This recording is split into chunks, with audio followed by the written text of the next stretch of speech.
Good morning, afternoon, or late afternoon from wherever you're joining us from. And thank you for taking time off your busy schedule to join what I think will be an interesting look at modernization.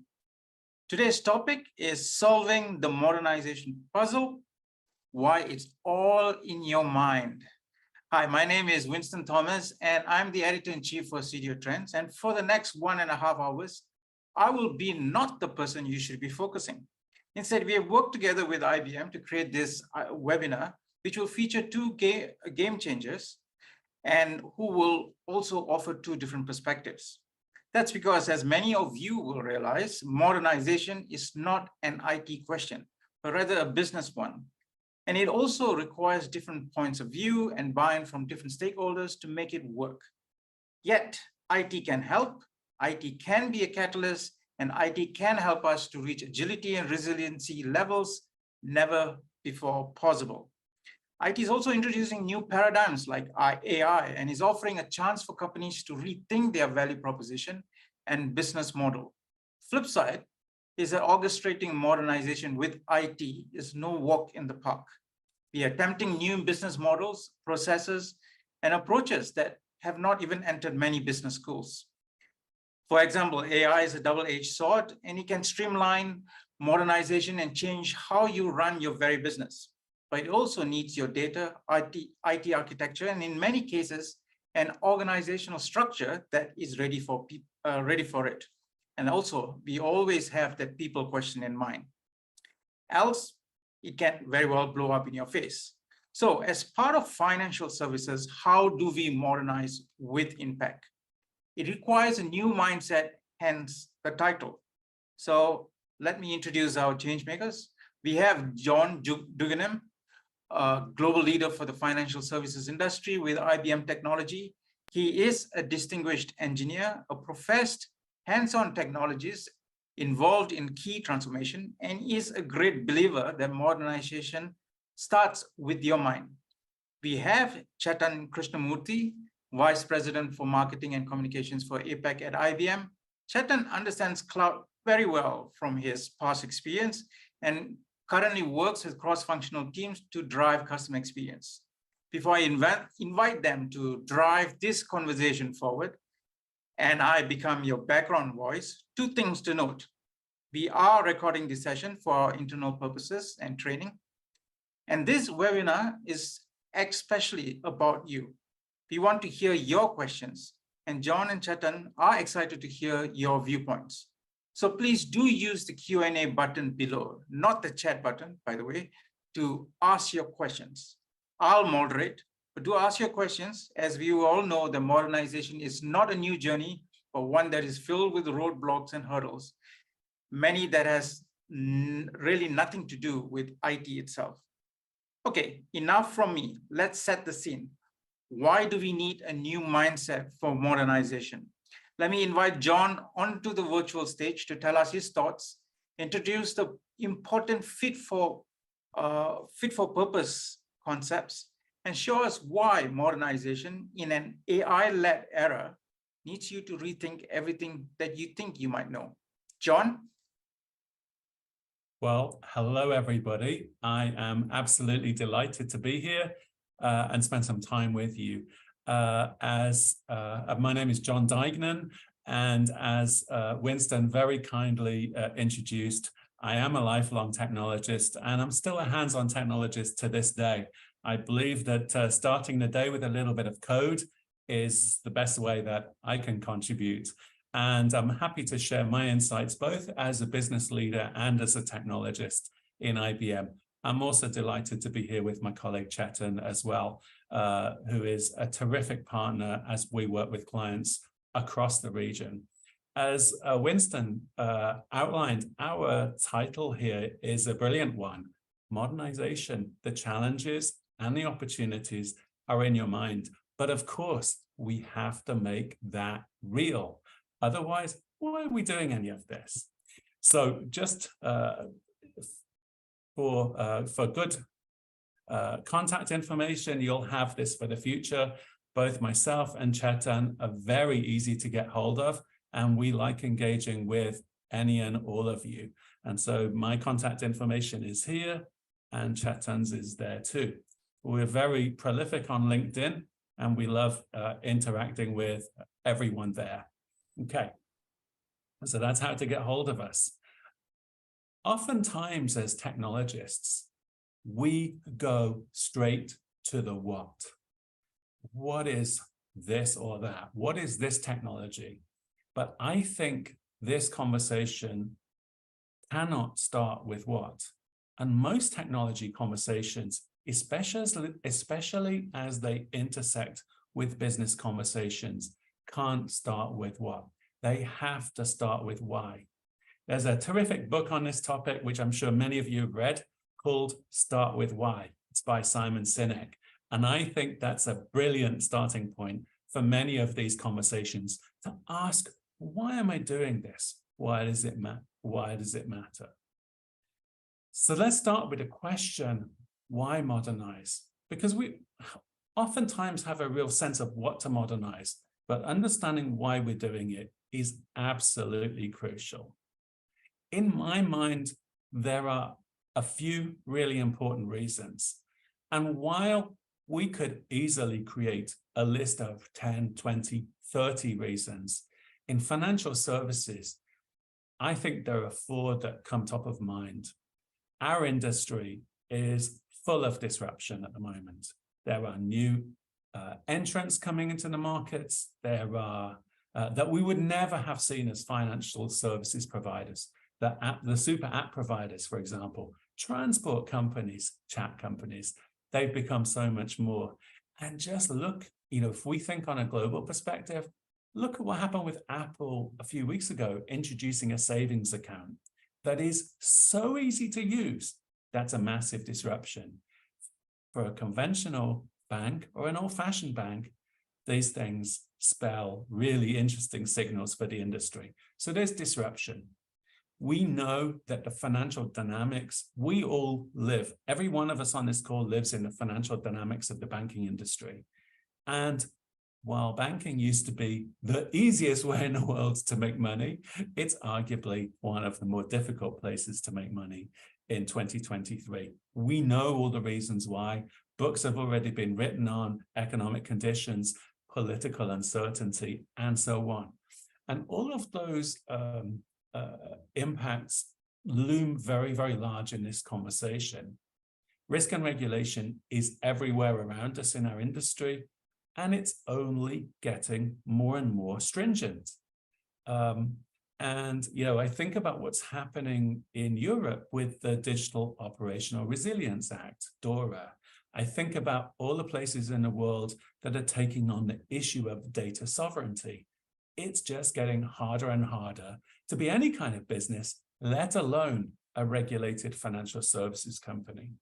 And interestingly enough, I've put last but not least technical debt.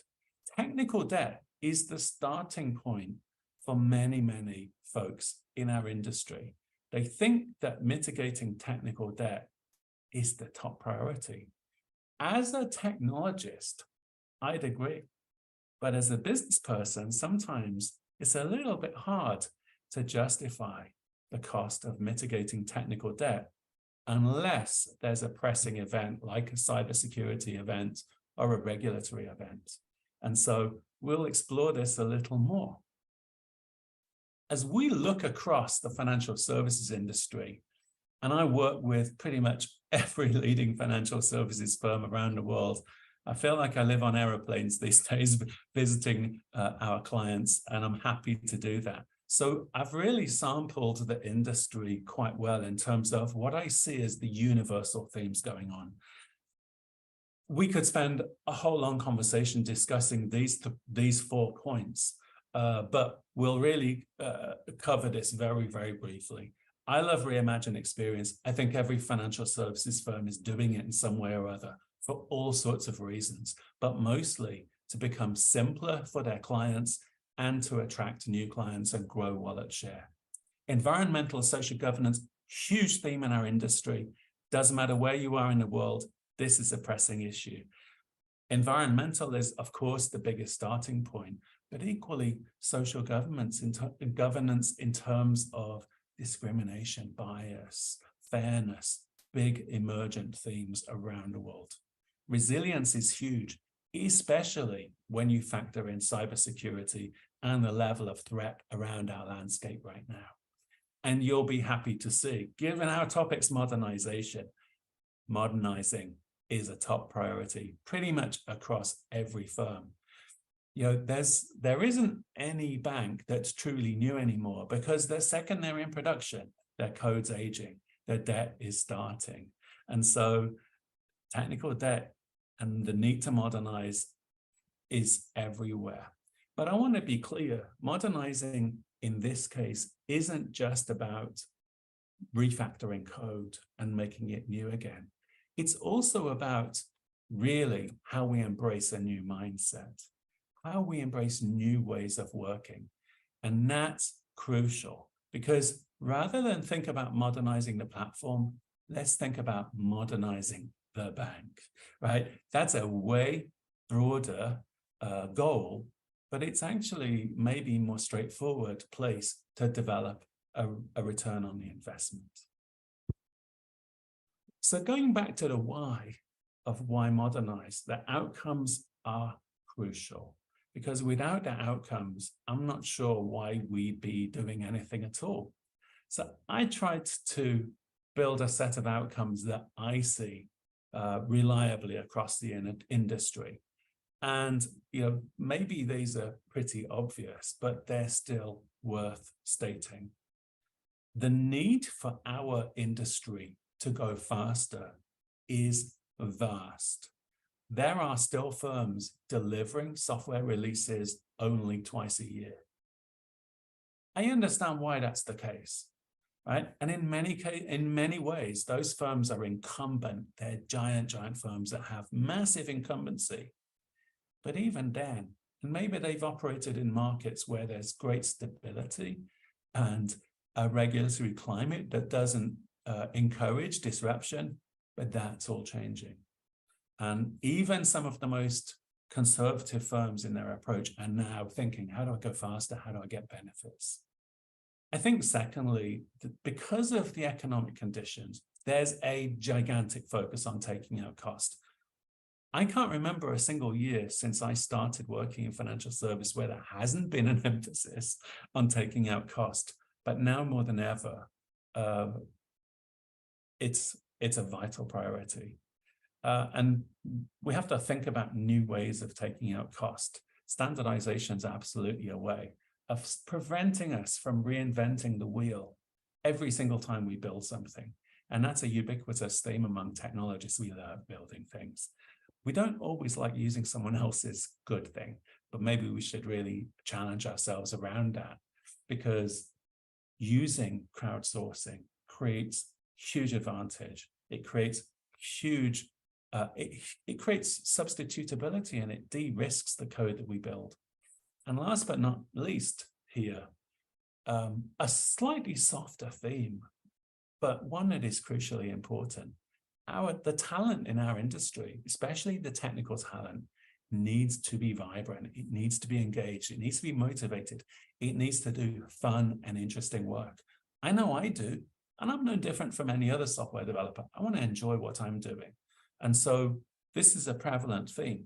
When we're talking about often code platforms that could be 40, 50 years old, talent and culture and how we innovate that and bring in new talent becomes a pressing issue. So these are the outcomes that we want to address through modernization. I'm going to make another point because we're IBM, we're the hybrid cloud and AI company, and we'll insist that modernization needs a hybrid approach. A hybrid approach is many things to many people, but we have a very specific way of thinking about it. And it's, I hope you'll agree, a very thoughtful way. Now, I see a lot of myth or, well, let's just say it's myth, right? I see a lot of myth in the discussion around what hybrid cloud is. And it's there for a reason. It's there to highlight various people's product position. One of the myths here is that hybrid and multi are just the same thing. And I am really not comfortable with the idea that they're the same thing. The reason hybrid and multi are used interchangeably is because the whole discussion of hybrid is reduced to about running workload in multiple cloud destinations. And if that's a convenient definition for you, then have at it. But it's leaving so much value on the table to just think about this as destination. So to be very clear, what multiple workloads, multiple destinations, that's not the primary driver. It's a driver, but it's not the most important reason.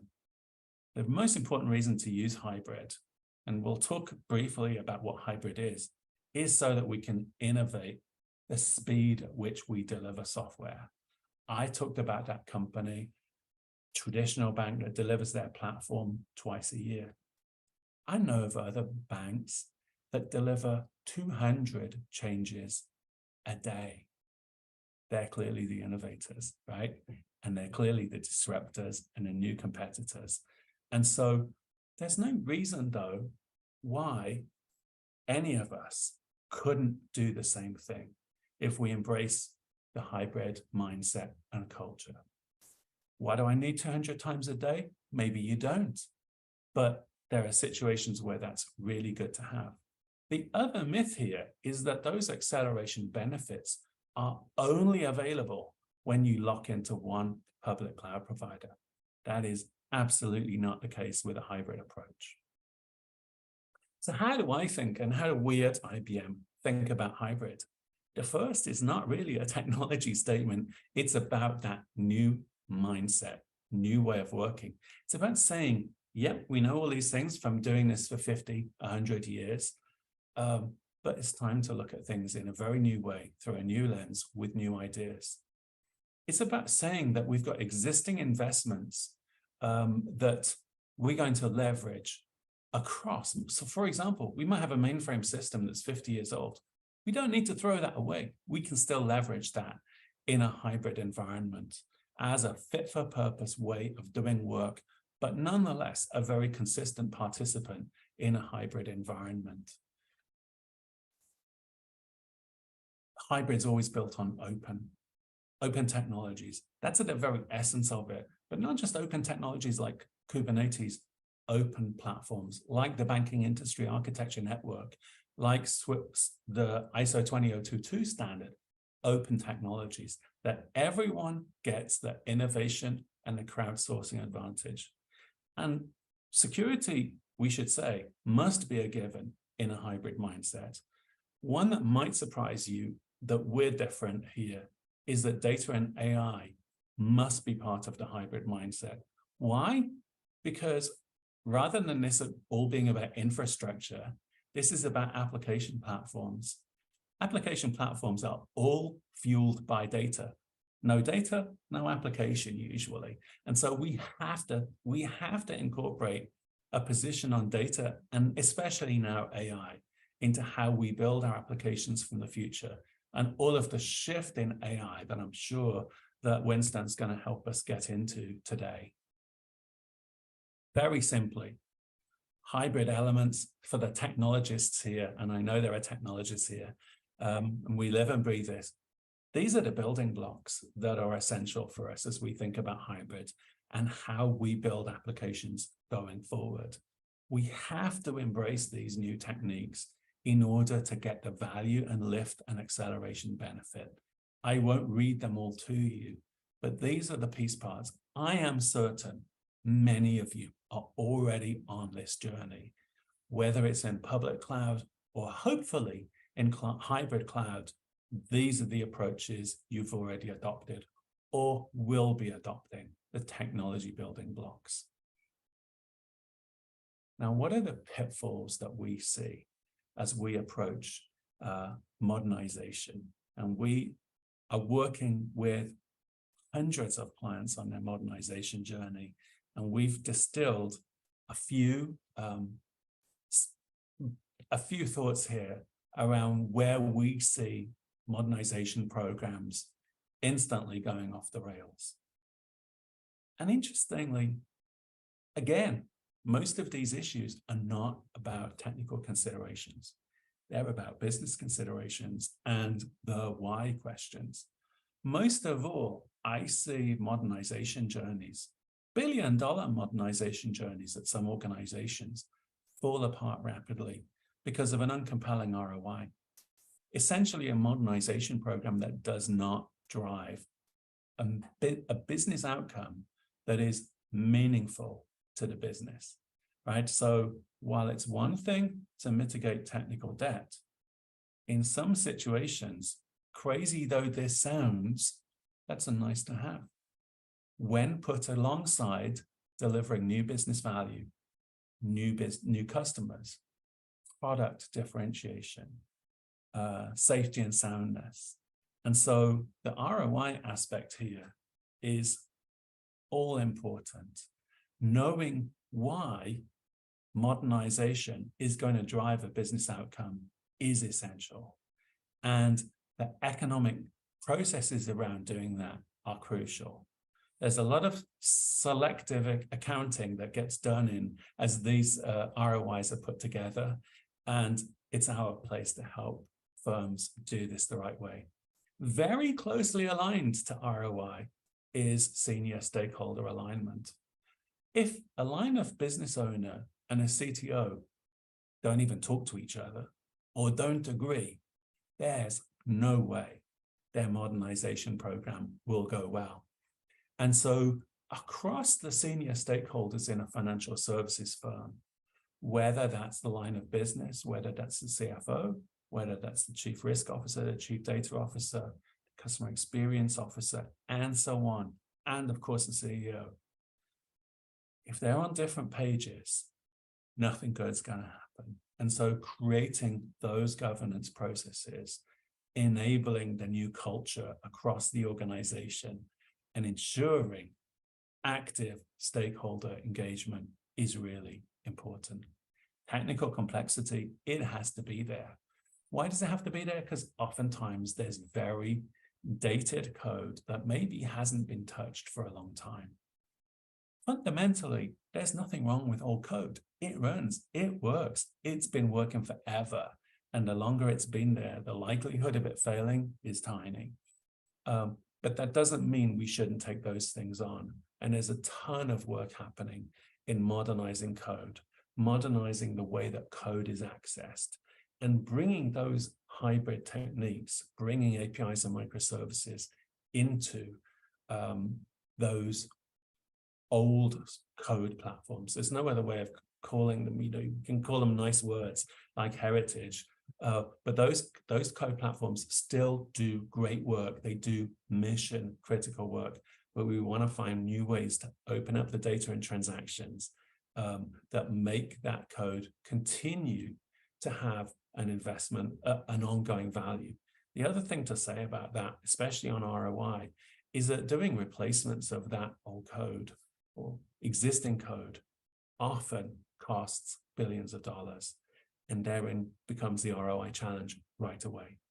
I spoke on the previous slide about the fight for talent and culture, and it's existential in modernization. Without the right mindset, without a culture of collaboration and agility and practices that support that culture, again, we're in great challenge. So I think this is a good time for us to have group discussion, and I'd love Winston. And Winston, will you help us on with that, please? Thank you, John. Yes, let's start our panel discussion, and we will have Chetan as well joining us in this. But let me set the scene slightly. The topic is what many of you have indicated as a key challenge, even though we've been talking about it for looks like decades. And that is breaking down silos between business and technology. Remember the old adage of business technology alignment? Now we are still talking about silos. We are still talking about breaking them down. And it's getting more urgent because we want to achieve competitive advantage. What is that advantage tied to? Often it is really comes down to customer trust. Why customer trust? Going with what John has been saying, we need to keep asking the why. And customer trust is the real currency of banks, if you really look at it. If not, we're going to have bank runs.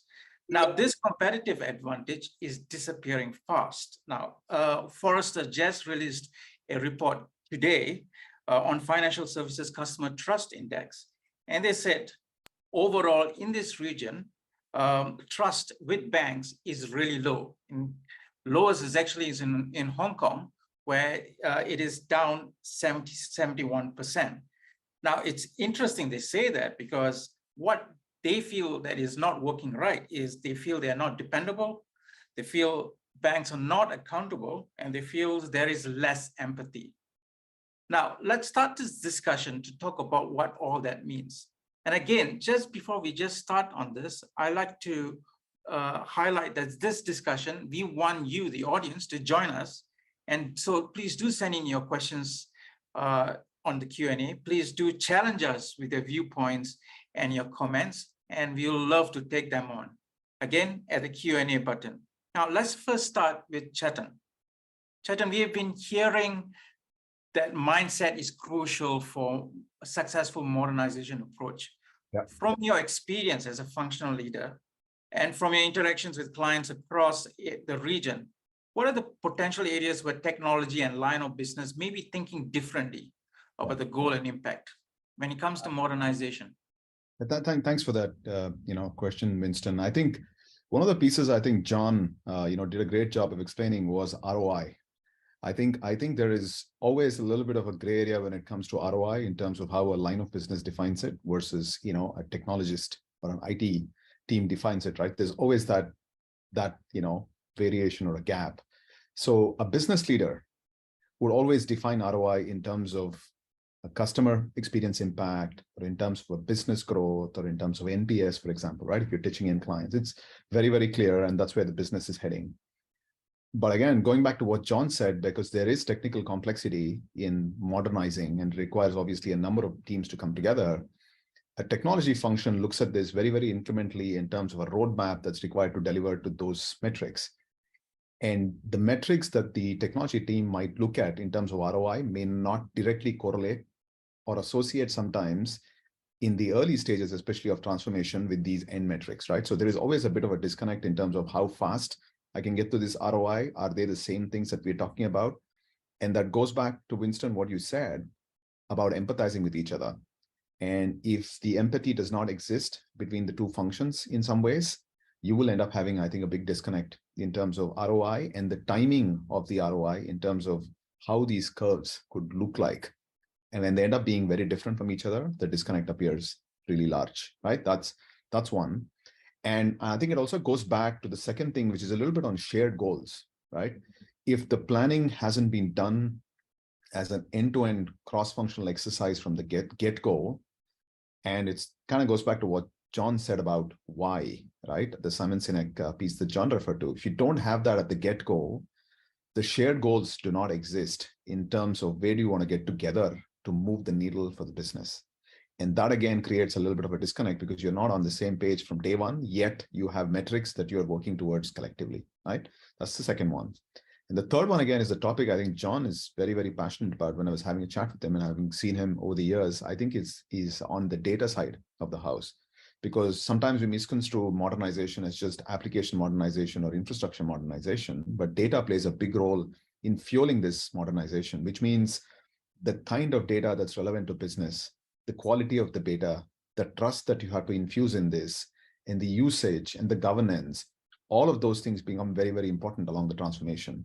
And as John said, it goes back to regulations, it goes back to country restrictions in terms of how the laws are laid out. And there sometimes ends up being a bit of a disconnect in terms of speed of how fast you're able to transform and how quickly you're able to get. The last thing I'll mention, and then I'll obviously, invite John to obviously chime in and give his comments, because he's seen this from a much broader lens, is adoption. Having been on the technology side earlier, and now obviously having looked at functions, if you build all these amazing, amazing tools and capabilities on the back of the modernization, but the adoption from the line of business hasn't been thought through from very early days, that's a big disconnect that ends up happening towards the end when you actually build solutions, but you're having challenges with adoption. And you see that quite a bit in terms of business users saying, I already knew this, I can already do this, I've done it before, I can do it this way. The question is, are you thinking of user adoption from day one when you start doing these modernization, the back end, the processes, so that it's applied to deliver to the ROI, right? So I kind of look at it on these 4 dimensions. Winston, John, I don't know if you had anything you want to chime in and add on. Just briefly, because I could probably talk about this for a little while, but I'll keep it net. I think there's one other element here around ROI and the economics of ROI. I think some of the cloud providers really oversold the simplicity of modernization previously. And they said, you know, you bring your code to us, it'll automatically be cheaper. Or less expensive, you know, to use the elegant terminology. What we've seen and what clients have seen is that that simply doesn't play out very well.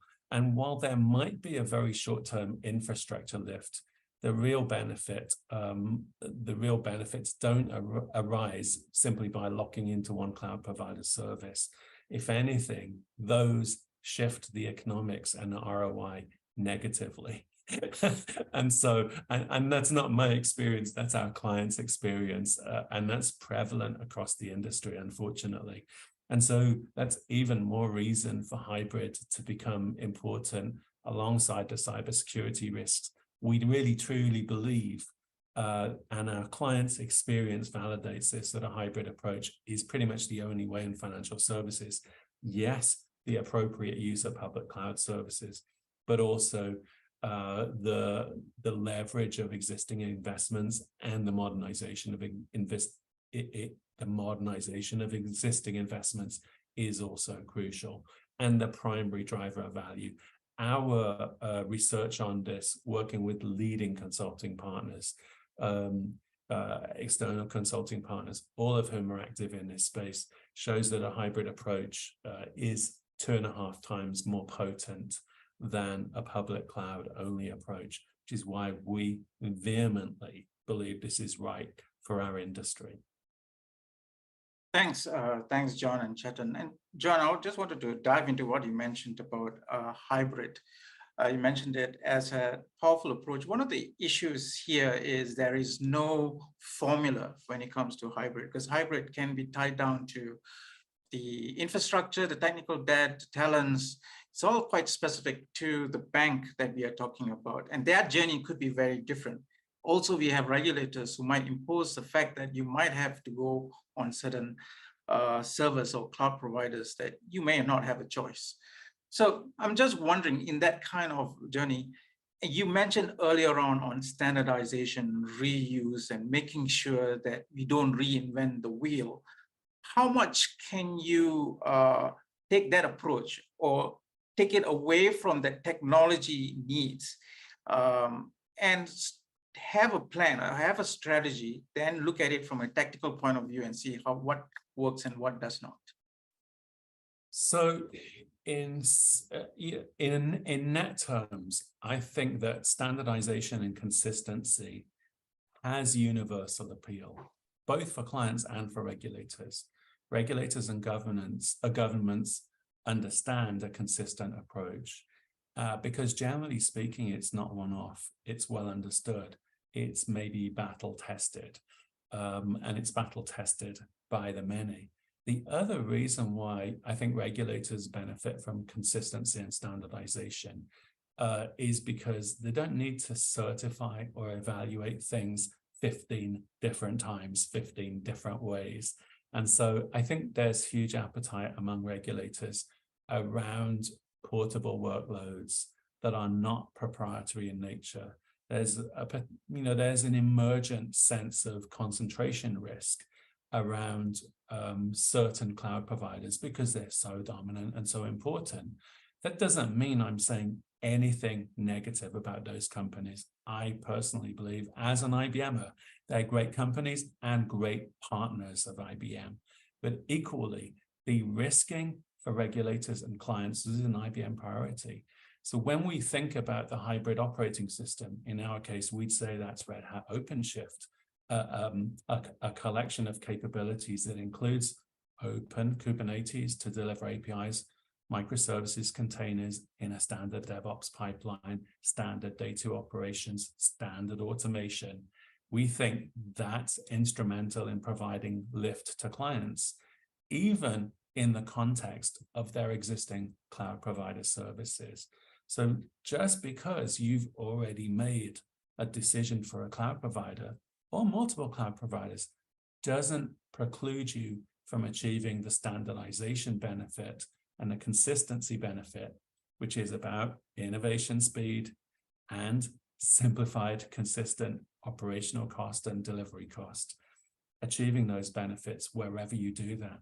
The other reason why hybrid's essential is because core systems still oftentimes stay on-prem, and they need to participate in the innovation, this operational benefit. They just have to participate. There's no reason that mainframe systems are still delivering or still operating. There's no reason for them to be operating the way they operated 40 years ago. The innovation benefit on that platform today is vast, including the new AI processor, the ability to consolidate workloads from distributed. Those are all things that our clients are working on very, very actively. Thank you. One of the areas that I wanted to look at is how we can approach it, how we can approach modernization differently. Maybe we can ask why certain approaches is not working. Before I get to that question, I have one question coming from the audience, which I think sets the context. He asked thoughts and recommendation on how to make modernization and transformation successful, because the rate of failure has not changed, even though we have been talking about it, and there have been lots of thoughts and recommendation and lots of books. So I'm just wondering, what are the challenges to the current thinking when it comes to modernization? And what do we need to do to move towards, you can't really solve this puzzle, but how do we move towards in the right direction? At least we know we are moving the right direction to solving this puzzle. I'll ask Chetan first. Chetan, what are your thoughts? Yeah, look, I think I look at this as intersection of three things, coming together, I think, to kind of at least go towards solving this puzzle, if you will, right? So number one, I think, is a very clear understanding and articulation of business outcome and the need for application modernization in that business outcome, I think, is the first step. It always starts with something like an empathy map, right? Where you actually, like John said, you actually look at it from a client lens, understand why you're doing this, what are they feeling, what is the impact, what are they hearing, and then you start from there. I think if you start your application modernization, digital transformation journey from there with the get-go, putting the client at the center of this journey from day one, I think that's step number one. Once I think you've kind of done that, you've got that net out in terms of, a roadmap for where you want to get to, broken down into phases, in some cases, starting, as John was saying, with a proof of technology or a minimum viable product of how this looks like, and having a very clear scaled plan, mapping with that ROI, I think is step number one. I think the second one, once you've got this net out, I think is the choice of the platform. I think John talked about quite a bit about the need for getting on this hybrid journey, 2.5x value.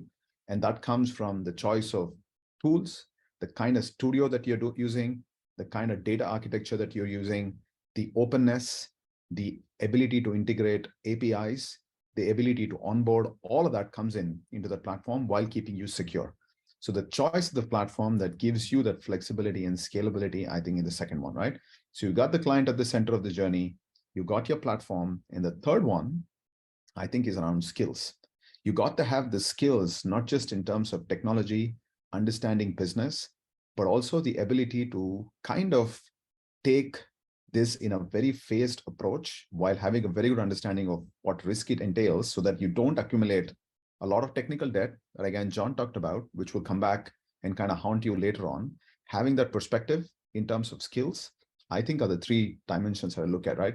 Client at the center, the right technology, skill in the organization. You kind of empower them, in this triangle, if you will, so that they can actually own this collectively to move towards the journey. That's pretty much how I look at it, right? But it's that phased approach of doing this incrementally with the ROI curve, I think, is, the way to go. There will be challenges, as John said, there is complexity, but you got to break this into manageable chunks and phases. And I think choice of technology platform, I think, is critical. John, I don't know if you had I had a few thoughts about this, and you probably saw me taking some notes furiously. First of all, can I say thank you for the question, because it is a really good question, and it's spot on, right? So thinking about how to get started is crucial.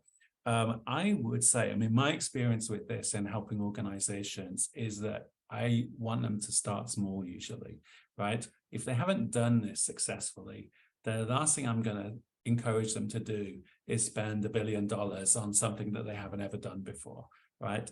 And so start small. All of the things that Chetan said are absolutely correct. The right platform, the right skills, the right outcomes, they are starting points. Assuming that you've achieved those starting points of saying there's an ROI for doing something, do that in a small way, do it in a way that's very contained. And as you do, I'd encourage you to work with a very trusted partner like IBM and people in the IBM ecosystem. We have great services firms in our ecosystem that we love working with alongside IBM Consulting. And so through that, you gain experience, you gain the learnings, and you prove your approach. Why is proving your approach important? Of course, it feels good, right? It's good to be validated. But also, way more importantly, it shows your senior stakeholders sitting in a corner office on the 97th floor that what you're doing matters, right? And that's crucial. So start small. The other thing I think is crucial, and we don't often like to talk about this, but failing is going to happen along the way. So just be willing to do that. Be willing to fail. But as long as you don't spend $1 billion and fail, spend $100,000 and fail and learn. And that's how we get better at doing this. This is like riding a bicycle. It's hard at first, and then you get to know how to do it. Then you do it without thinking. It becomes repeatable. We're looking for the repeatable practices. This is why having APIs, microservices, and that set of capabilities, that's like riding a bicycle. At first, it'll be tough. And then you'll do it, and your whole architecture is running that way. And it becomes a much more future-proof value proposition around how to keep your code vibrant, how to modernize for technical debt. The other thing I should say, before I give a very long answer, I want to make one point about technical debt. And we can have a long discussion about this, but I would say, remember, you never eliminate technical debt. Even if you mitigate technical debt, it will still be there. The second you deploy new code, it's incurring technical debt. So this notion of eradicating technical debt is another one of our hybrid cloud myths. We should have that on a slide, actually. Be fun to do that. But I want to be very clear. Eradicating technical debt, impossible. Mitigating it using these approaches, entirely possible. Winston. Thank you, John. I'm just wondering and expanding what Clarence has actually asked. We have this idea that IT sits on one end across the table and then business sits on the other end. But that's not really true how modernization occurs. You talk about data modernization actually was a compliance problem in a lot of banks. Mm-hmm. And it started there. And it is still, it's a business issue, it's not an IT issue. So I'm just wondering, to move to what Clarence is asking, moving forward, how do we get stakeholders aligned? What is the trick? What are the insights? And as you mentioned, we have failed a few times. What are the lessons are we learning now to make sure the stakeholders are moving in the right direction? Especially at this time where even when you talk about Kubernetes, we have infrastructure as code. So you actually have infrastructure engineers touching, you have actually application engineers touching infrastructure, which is used to be two different departments. So I'm just wondering, how do you make sure people move in the right direction? Thoughts, John? So many. Where do I begin? Right. So DevSecOps is the classic example of collapsing the silos and bringing them together through a technical approach and a governance approach. It's a classic example of how to do that. And I think that's an approach. And however DevOps or However DevOps evolves, that notion, and some will call it platform engineering in the future, that terminology might change as we continue to evolve in the industry. But it's a clear demonstration that we're achieving new outcomes by breaking down walls, breaking down silos. Why does that matter? It's because now everyone's accountable across the board for their outcome, whether it's the architect specifying requirements, the developer, the builder, the integration tester, or the deployer, and the data operator. Having everyone on that one deployment platform and development platform is crucial. So those silos are broken down. Now that sort of pivots me into business outcomes. One of the reasons why I highlighted Reimagine Experience earlier is because I think every firm, and I want to be careful and sensitive here, but I also want to be honest. Every firm says they're doing it. Every firm says they've done it. And I'll just give my example, and I won't name and shame anybody here because I love all of my clients equally. But I think about customer experience, for example, that I have with a bank that I work with for 20 years. Now, just to give one example, they think of me as a student. That's how they classify me as a customer. Now, I'm not a student. I've never been a student, except a student of life in the US. So it makes me wonder, why do I mention that? It's because it's a classic example of siloed data systems and not using the insight that they have. Despite all of the claims of renewed customer experience and a chatbot and this and that. But the very fundamental piece parts of their modernization are not in place.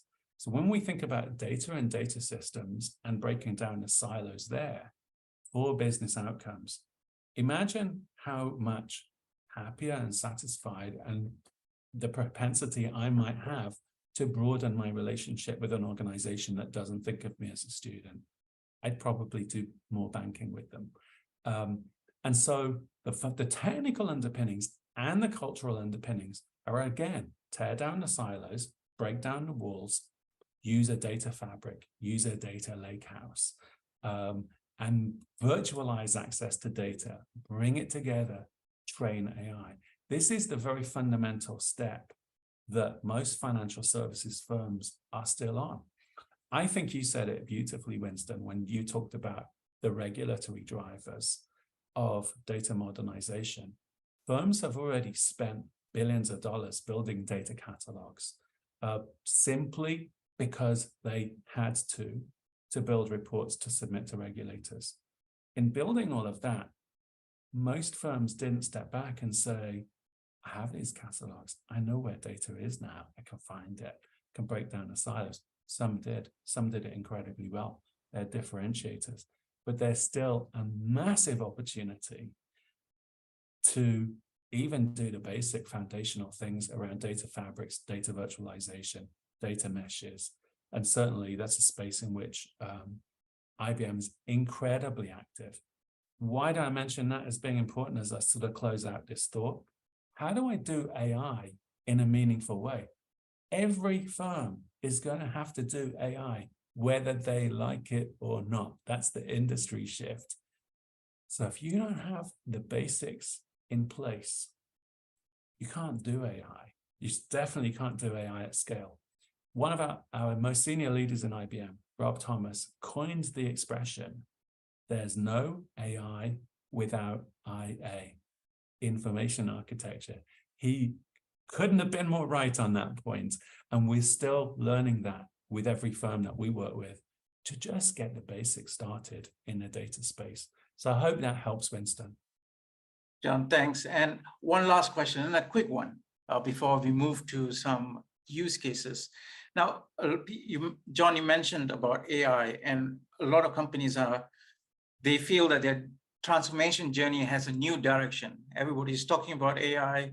ChatGPT has sort of broadened a lot of people's minds, and there is actually a business thirst for AI to be part of their business model. Now, we are moving from, as you mentioned earlier on in our discussion, a bolt-on AI concept where you're adding AI at the end to enhance whatever we have, to moving AI at the center of a modernization strategy. It's not an easy journey. Let me ask Chetan first, from his perspective, what do you think needs to happen for AI to be part of a modernization strategy? Yeah, and I think I kind of take off from what John said about IA, right? I think the new paradigm is now going from plus AI to AI plus, right? It starts, always obviously with data architectures, because we went from, literally warehouses to data lakes, and now obviously the lake house, right? And that, I think, forms the basis for this AI ladder, if you will. So that's the first step. And after that, I think the idea is to add obviously AI into your applications from the get-go. Then you automate some of the workflows that actually make sense for the organization in terms of business processes and get that going. And eventually AI helps you do some of these tasks, right? That essentially is the new AI ladder, if you will. You start from the data and then you think AI first throughout the ladder, right? And to do this, I think I go back to what John said, and which is pretty much how by the way, the Watson X AI platform is actually structured, right? So you've got the AI part of it, which is the Watson X.ai, which is essentially a studio that looks at multiple personas coming together so that you can do that ops pretty much seamlessly, which takes away the disconnect between the various entities involved in building these AI models, right? So you can build your AI models, you can use open source AI models. For example, John, I think the partnership with Hugging Face, I think is a big game changer. You can build your own models, and that becomes your studio, your platform for building models and deploying models, right? And the second one becomes the data, the Watson X.data, where you're obviously looking at bringing this lakehouse together, as John said, the entire data fabric concept, so that you can access data securely and be able to draw insights from this data using these models that you obviously architected. And the key is the governance part of it, which is Watson X.governance, where you can look at drift, you can understand if there are biases that went in, you can explain AI, which is, I think, the key. As an enterprise, as an entity that cares about its brand, you should be able to explain why these decisions were made so that you can actually, look at this end to end, right? Starting from building the models, being able to access the data and able to deploy. And that's the way to go. And it goes back to the mindset, the culture, and the platform that you use that can give you this end-to-end capability so that you can think AI first and get that competitive advantage, going with obviously foundational models, which I think is the core concept here, right? That's what I would say. I know, John, I'm sure. Yeah, and I think you asked for a brief answer, Winston. So I'll try and keep under 14 minutes. But I think Chetan's spot on with how he described it. I'm going to zoom out for 1 second and talk about some broader thoughts on this. I love the fact that AI is front and center in the public conversation. I think it's awesome that that's happening, and it really does lead to that plus AI to AI plus shift that we talked about. AI as an augmentation of existing things versus AI at the heart of the future, surrounded by platform services. We'll absolutely see that shift happen. And there's so much innovation going on in the industry. IBM's been working on AI, large language models, foundation models for the longest time. Since the 1950s, we've been in AI. And so I think we have a lot to say about this. Our approach to AI is that consumer-based AI is not going to fly for regulated firms. It's simply not. And why do I think that? It's because, first of all, models, the way that models are built and delivered, they can't be in the control of one vendor. They have to be in an open community. They have to be subject to constant innovation. There's a huge public conversation taking place around this every day at the moment, around, while it's very focused on which horse to back, the broader industry themes are actually very, very important around who owns this. Does it become proprietary? The notion of bias and trust and explainability, they might seem like they're nice to have. They are. And we've been doing that all along. However, it's not just a nice to have. regulators will insist that AI is explainable. Because if your AI is full of bias, and we've already seen examples of this, so very visible examples of bias in AI. Again, I won't name and shame them because we don't want them to feel bad about this, and they may well be here, but the examples of bias are out there already, and there's a long history of this in the industry. And so it's not nice to have, it's essential. Regulators are going to demand it, and ethically, it's just the right thing to do, to be transparent, explainable, and bias-free. Winston. Thank you, John. And thank you, gentlemen, for coming up with the arguments and also setting the place and the foundations for the next section, which when we have heard theory, arguments, we have discussed challenges and approaches, we really need to see how everything looks in practice. So at this moment, I'll invite John to share some use cases and demonstrate fit for purpose technologies in real life action. John, over to you. I am just going to work the technology. Here goes.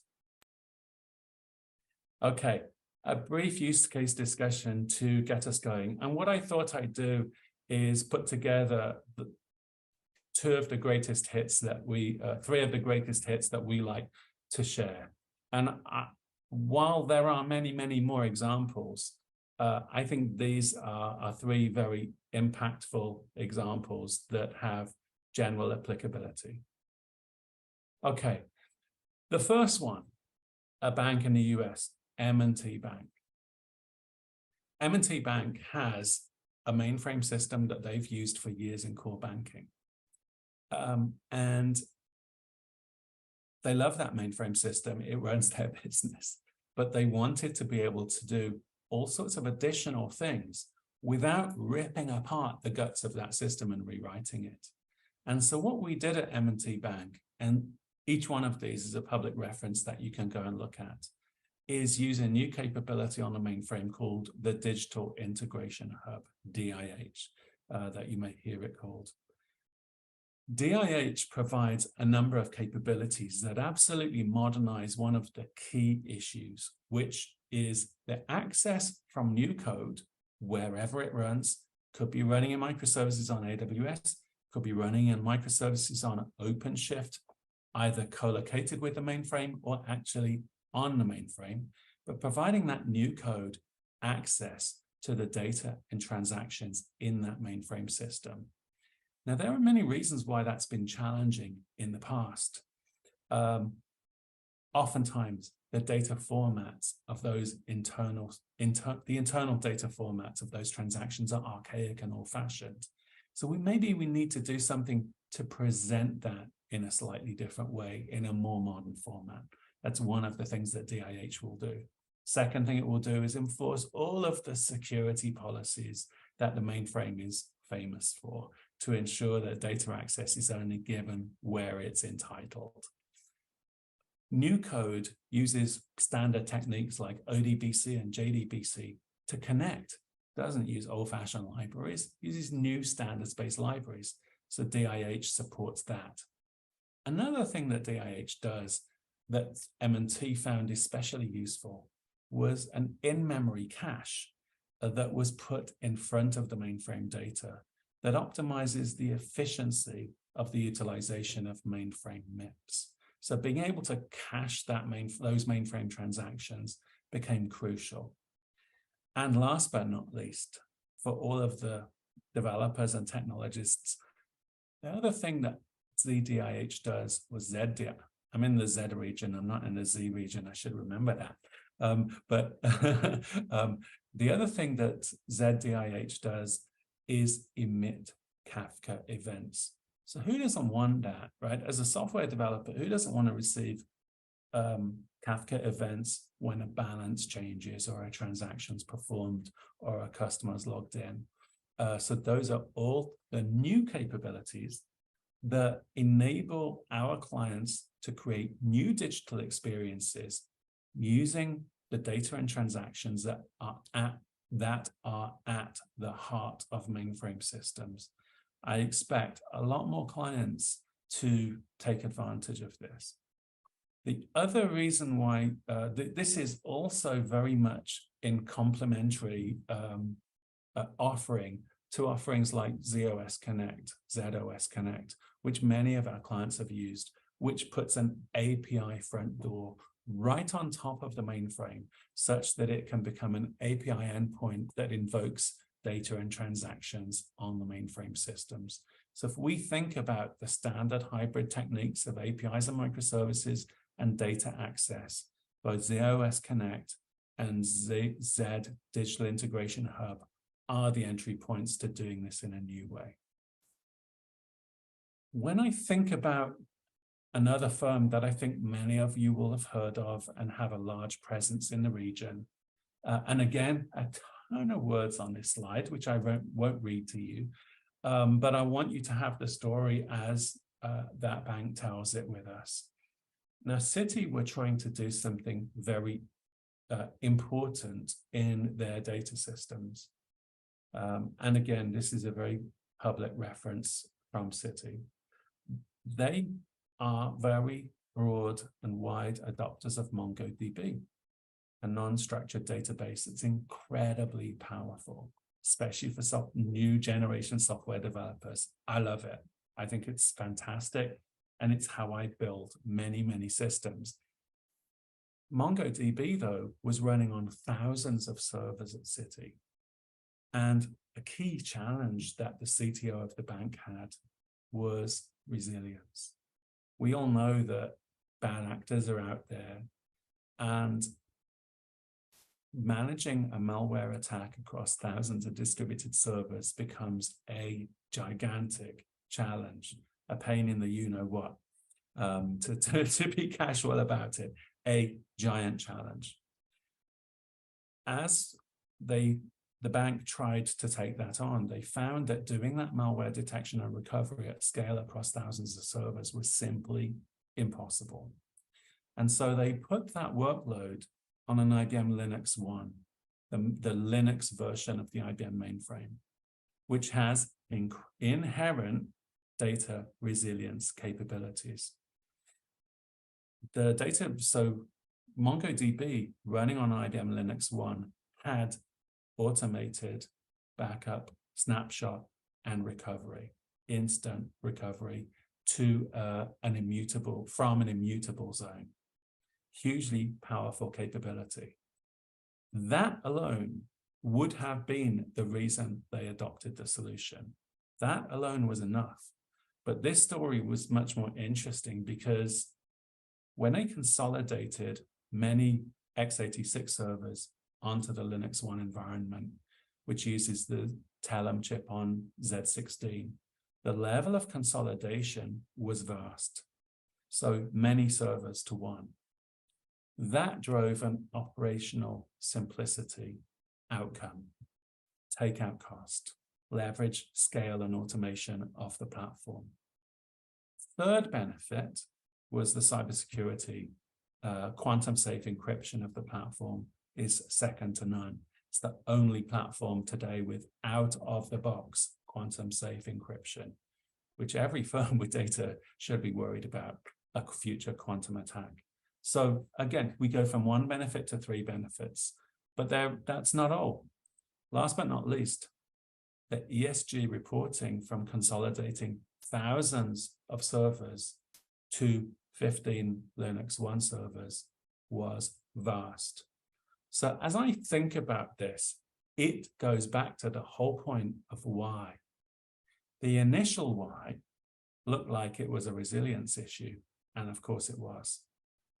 But there were so many more whys and outcomes that emerged as Citi went on this journey with us. And so I think that really speaks to always be thinking about the why, always be thinking about the outcome, and be ready to discover outcomes that you didn't anticipate or plan for that could be very positive, and in other situations they won't be. But in this case, lots of why, lots of outcome, and a model that I think we're going to see more broadly adopted, because the ESG benefit for any large firm is going to be huge here. I'll move on, and I'll give a final example that speaks to this hybrid modernization and the containerization journey that many will seek, and the containerization journey and modernization journey that many are already on. I spoke about the innovation speed up of going from twice a year to 200 a day. And I would say that's exactly the experience that is replicated by this example at Deutsche Bank. We know that every firm wants to be on a containerization journey. It's not always that simple because refactoring for microservices isn't necessarily an easy journey. It takes real thought, it takes investment, it takes architectural discipline. However, even containerizing less granular microservices, for example, an entire virtual machine as a single microservice, it's possible. And there's still benefit to doing that. The benefit to doing it's not that you containerized it, it's that you now get to participate in a DevOps toolchain, which gives you the acceleration benefit. So these are all options on the modernization journey. It isn't all about saying, I must go to granular, discrete, stateless microservices on day one. You don't have to. You can still get benefits by taking a moderate approach. So I like to think about modernization as a continuum. Like I said, you start small, you start carefully, and you learn and you grow, and then you accelerate and leverage the benefits. So Winston, I'd like to hand back to you.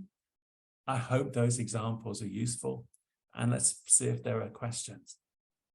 Yes, we do have. And again, I'd like to invite John and Chetan to come online and take part in this last part, which is on question and answers from the audience. Again, we have around 10 to 15 minutes to go through this. So if you have a burning questions, now is the time to ask. And yes, we do have some burning questions. Maybe we can start with one, which is more of a FinOps argument. And the question asks is, at first, a lot of the argument with hybrid is not to let go of your earlier investment, which is tend to be on-premise. But in the mid to long term, isn't it simpler or cheaper to just go full on public cloud? So maybe the way to look at it is from a FinOps point of view, is there an economic case for staying on hybrid? Maybe we can even look at it from an AI perspective. Is there an economic case to stay on hybrid because of the data ingestion, which might involve a lot more egress-ingress charges? First, I'd like to ask Chetan first, then John, I'll come to you. Chetan, what's your thoughts? Yeah, look, I think one of the things that I would kind of recommend, all the folks who have attended, taken the time to attend this, is to look at this article that John talked about, right? In terms of 2.5x value, it's available on the IBM site. I think you just, Google it. I think you'll find it. It's a really good read. So if you look at it from a value perspective, right? One of the pieces, I think, from a hybrid cloud approach versus just initially, unlocking value from existing investments, I kind of look at it at 3 or 4 dimensions, right? So one, I think it gives you business acceleration, basically because of product development time, right? If you're looking at applications that are complex in nature, that are obviously enterprise grade in terms of reaching millions of customers, having that broad impact, I think one of the biggest pieces is reduced product development time. Faster go to market, for example, is definitely one of the areas where I think this will add a lot of value. The other piece, I think, like John talked about, the release time, like in terms of how you're releasing applications, how you can obviously look at development itself end to end, is another big area where I think you'll find a lot of value being unlocked. And there is also efficiency in terms of infrastructure, right? Because in terms of provisioning, in terms of capacity, in terms of staying with the demand and things like that, the hybrid cloud approach gives you that agility and also helps you manage what workloads can be purely public, what really fully need to be on-prem, and what need to be hybrid. It also gives you that deployment choice, right? So when you kind of combine all of these in terms of the kind of applications that you're migrating over a period of time, the unlocking of value happens continuously. And John talked about this 2.5x notion. And this is where all this comes to, right? Combine the data platform on top of it, all of this in one platform, giving you the agility, I think is where a lot of the value comes in versus just at the start. But John, I'm sure you have some thoughts on this, and pass it to you. So I'd like to start by thanking Ahmad for the question. It's a very good question. In my view, so in the short term, and the short term could be 10 years easily, companies, even if they want out of their data center environments, there are lots of reasons why, financial and risk-based reasons, why that's going to be a stretch for them and difficult. So if you think about the sunk costs built into data centers that many firms are already experiencing, they've spent $1 billion to build a data center. They're locked into that spend oftentimes for 10 or more years. And so there's very little they can do about that, short of disposing of that asset/liability to someone else. And of course, there's a ton of financial engineering that goes on in that space. But I think there's that, that's the sort of premises notion.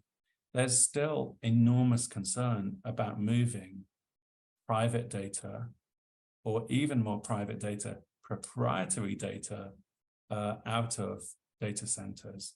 The chief risk officers generally have a lot to say about that. And so I think there's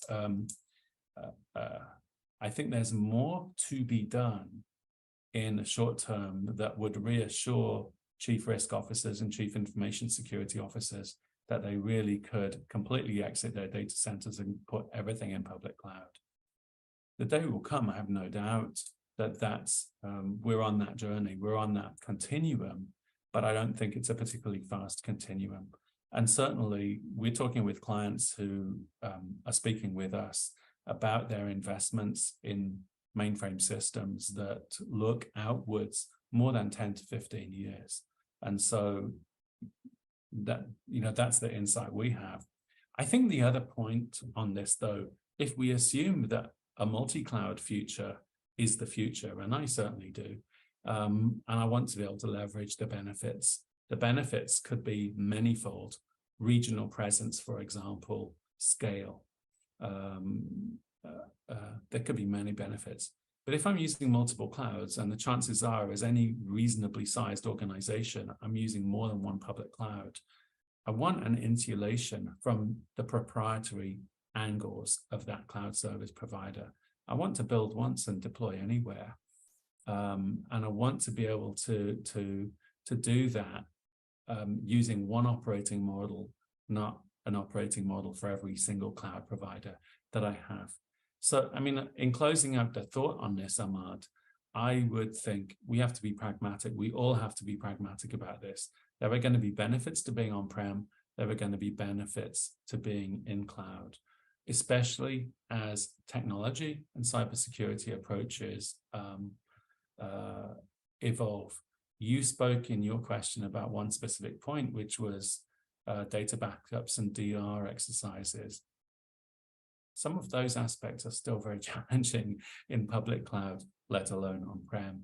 And so we're a way off being able to reach that kind of architectural and operational nirvana in public cloud where it just all works and it's risk-free. And John, just want to extend on what you just mentioned and dig a bit deeper. What about the people angle, the skills? Because in a multi-cloud environment, as you mentioned, not all operating systems are the same. You need to have people with deep skills to be able to understand and manage a multi-cloud environment. We can extract that and make it into a part of a management platform, but in the end, you still need to have a very good understanding of what are the platforms. It's a lot simpler if you have an on-premise and maybe one or two clouds that you're going to in a hybrid environment. Will that be a big challenge, or is that changing technology-wise? So when we think about that through the talent, culture, and skills lens, it's a very pressing issue, especially depending on where you are in the world. So if you have access, ready, easy access to talent, the right skills, maybe you're less worried. But all that talent is costing more and more money every day because people have a reason to expect to get well paid for premium skills. So I'd say one of the existential issues here is access to talent and retention of talent. The way that companies are doing this is different, and there are some really interesting emergent themes. So a lot of firms are priding themselves on their skills and talent and their culture of innovation. That's if I were looking for a job in those companies, I'd want to know that I was going to a place that was innovative, that understood software development, that understood modern automated AI-infused operations. Because, you know, if I'm working in a firm that's still doing things the way they did it 50 years ago, it's probably less exciting for me as a potential candidate. So that's one way that the industry is looking at that. The other way is around coexistence and cross-pollination of skills. There's still billions of lines of COBOL in the world, and assembler. What do we do to keep that vital, keep that running? And oftentimes the approach there is about cross-pollinating new skills with existing skills. So maybe we like to use the word early professional hires alongside some very seasoned developers and cross-pollinating the skills. Not just cross-pollinating the skills in one direction. It's not just about teaching COBOL to an early professional hire. It's also about teaching Java and DevOps to a very experienced COBOL developer who's been doing that for a long time. And we see some lovely examples in the region. I'm very proud of the work. If I can name one firm that I think is brilliant at this, there's a firm in Australia, ANZ Bank. They do a brilliant job of mentoring for skills, talent, and culture. And I would like to see what they do happen far more broadly across the industry, both for companies where there are mainframes, IBM Z systems, but anywhere. The whole approach to skills and talent is incredibly important. And interestingly, in their program, they have incredibly high retention of skills. Thank you. Another question which is coming up here, which is right at the bottom, is essentially about cybersecurity and AI. I mean, AI is a catalyst and it can be a can of worms. It has introduced new scams at identity theft, but also created new efficiencies and how we operate. So we're talking about AI ethics. John, you mentioned that quite earlier on in the discussion.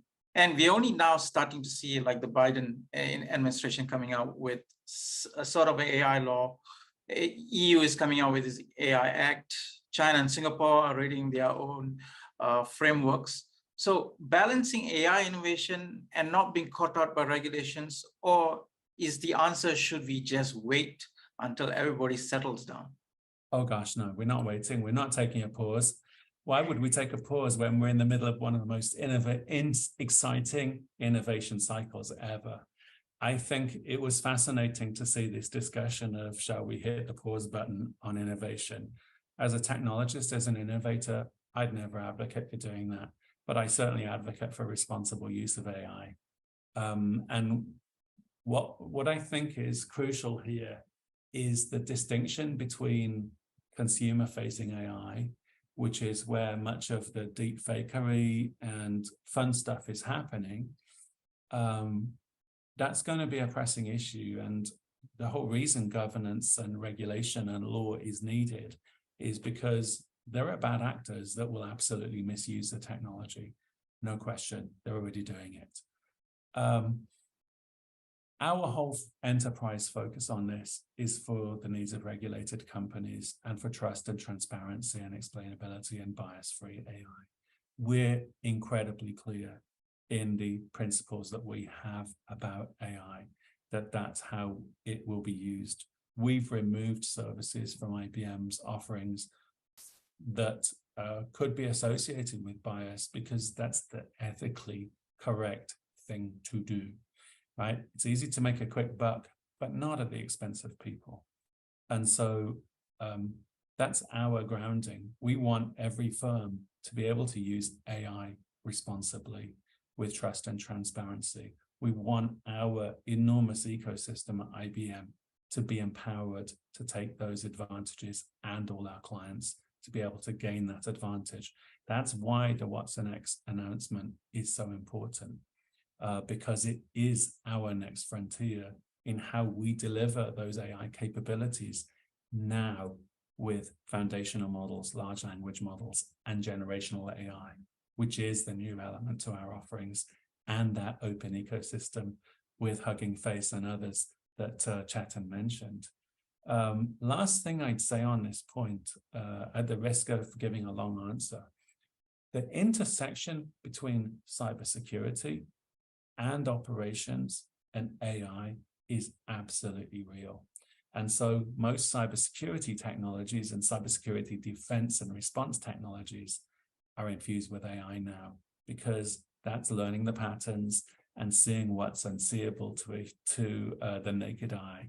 And so there's a huge, and given the present, ever-present challenge of bad actors in cybersecurity and the billions of attacks that are attempted every single day on every one of our clients, every financial services firm, we have to have the best cybersecurity capabilities totally infused with AI available for use. And that's a huge focus for IBM, protecting our clients. Chetan, quick words? No, I think John pretty much summed it up. I think the key, is looking at data in rest, in motion, transit, making sure you're protecting this bottom up that comes from the hybrid cloud approach that kind of gives you that consistency and scale. And also something very important that John mentioned, which I kind of will close it out on, skills, right? I think it's very important to tap onto this ecosystem of skills because of the usage of open technologies. It percolates into security, it percolates into DevOps, AI Ops, ML Ops, you name it. It pretty much percolates everywhere because the technologies are open, but the platform is enterprise grade and secure. So you kind of have this scale, building where you can obviously innovate at rapid pace. So that's pretty much what I want to add, Winston, in the interest of time. Thank you. We are reaching the end. I think we have good questions still coming through. So don't worry, for those who have asked questions, we will actually forward these questions to our two panelists down here. I think they will take them on and probably answer to you directly or through your IBM representative. So first of all, thank you for coming here. Thank you for joining us. I'd like to ask Chetan to quickly summarize 2 to 3 takeaways that people need to remember as they log out. Yeah, I think 3 things. I think John said it beautifully. Start with the why. Start small, I think, is a perfect mantra. That's definitely number 1. Second one, when you're designing your platforms, your application modernization, data is key. Understand the regulations. Governance is not a nice to have, it's a must have. I think John said that. So start small, think of data, think of sovereignty, think of governance from the get-go, and choose the right platform, as you build your innovation strategy for the organization. I think those would be the 3 things that I would kind of close out with based on the discussion we had, Winston. Thank you, Chetan. John? Before I say goodbye today, I want to thank everybody here. The questions have been fantastic, and I've been reading them. Thank you so much to the active engagement in this topic. I love seeing it. I love seeing the counterpoints and the challenges too. I think my final thought on this, alongside my appreciation, is really to say, we're ready. We're here to help you. Our motto is let's create. So let's create the future modernized hybrid journey together. As your trusted partner, we're here to do that, and we can't wait to get started with you. Thank you. And I will again like to extend and say, stay connected to our speakers and do continue the conversation. You have gotten their emails in the earlier slides. If you don't, please do reach out to us. We will actually send them to you. This is just the first start of a longer conversation. And I'd like to bring out our next event around this theme why financial institutions fail to modernize with impact. And that's coming next week online. And that's a virtual roundtable, not a webinar. And so you could actually ask questions and we will actually discuss some of the insights, and you can even counter some of those insights and add in your thoughts. So welcome you to register. The QR code is down there. Please do scan this. We will keep that QR code while I, Chetan and John, on behalf of IBM and CDOTrends, thank you for coming, joining us, spending some time with us, and we hope to see you again in our next event.